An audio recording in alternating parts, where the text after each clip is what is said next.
बड़ा सवाल है, चांद पर कैसे बसेगी इंसानों की बस्ती? चांद पर बसे शहर का नजारा कैसा दिखेगा?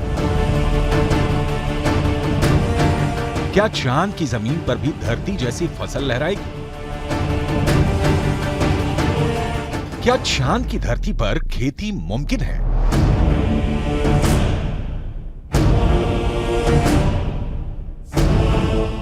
विज्ञान कहता है कि चांद पर अभी इंसानों के रहने लायक वातावरण नहीं है, लेकिन नासा का कहना है कि आने वाले वक्त में चंद्रमा की धरती को रहने लायक बनाया जा सकता है। लेकिन दावे के मुताबिक चांद पर बसने वाली बस्ती नहीं होगी सस्ती। अंतरिक्ष में चंद्रमा धरती का सबसे करीबी पड़ोसी पिंड है। पिछले 6 दशकों में इंसानों ने 100 से भी अधिक मून मिशन को अंजाम दिया है। सभी मिशन को कामयाबी नहीं मिली, लेकिन इन मिशन ने चांद को सबसे ज्यादा खोजा जाने वाला स्थान बना दिया और अब चंद्रमा पर जीवन की संभावनाओं की तलाश हो रही है।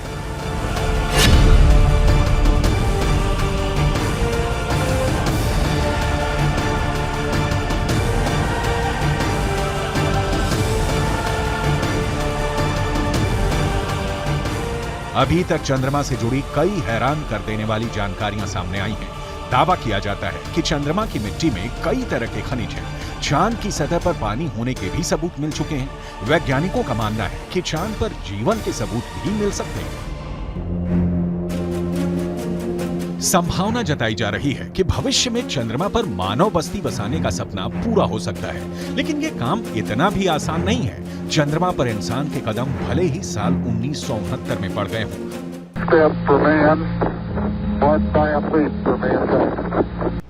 लेकिन कड़वी सच्चाई ये भी है कि 1972 के बाद से किसी भी अंतरिक्ष यात्री ने चांद पर कदम नहीं रखा।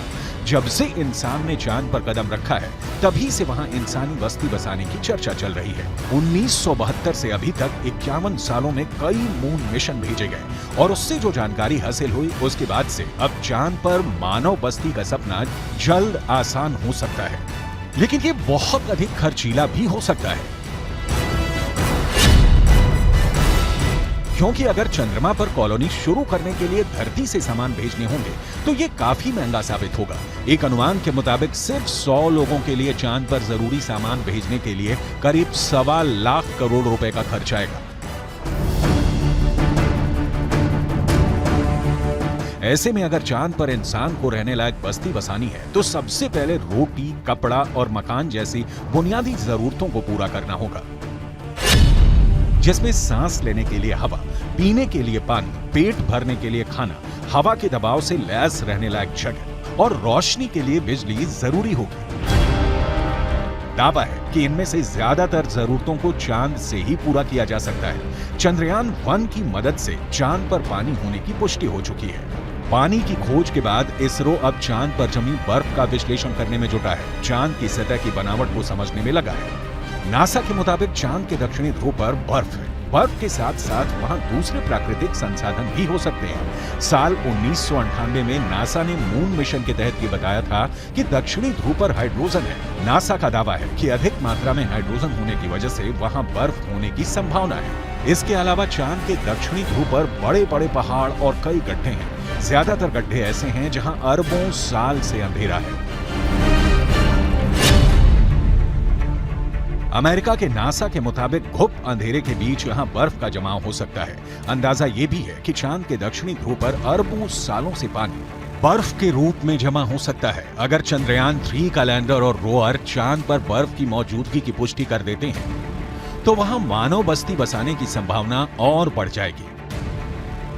हालांकि इससे पहले भी चंद्रमा की सतह पर पानी होने के संकेत मिले थे। चांद के छाया में रहने वाले हिस्से में पानी के होने के संकेत मिल चुके हैं। वैज्ञानिकों को चांद के उस हिस्से में पानी होने के साक्ष्य भी मिले हैं जहां सूर्य का सीधा प्रकाश पड़ता है। ऐसे में अगर चंद्रयान 3 चांद के दक्षिणी ध्रुव पर पर्याप्त बर्फ होने की पुष्टि कर देता है तो चांद की सतह पर मौजूद बर्फीले पानी से इंसानों की बस्ती और चंद्रमा पर अर्थव्यवस्था के लिए आधार को तैयार करने में मददगार साबित हो सकती है। आइए रसायन विज्ञान की भाषा में समझ लेते हैं कि ये कैसे मुमकिन हो सकता है। रसायन विज्ञान में बर्फीले पानी का रासायनिक सूत्र होता है H2O।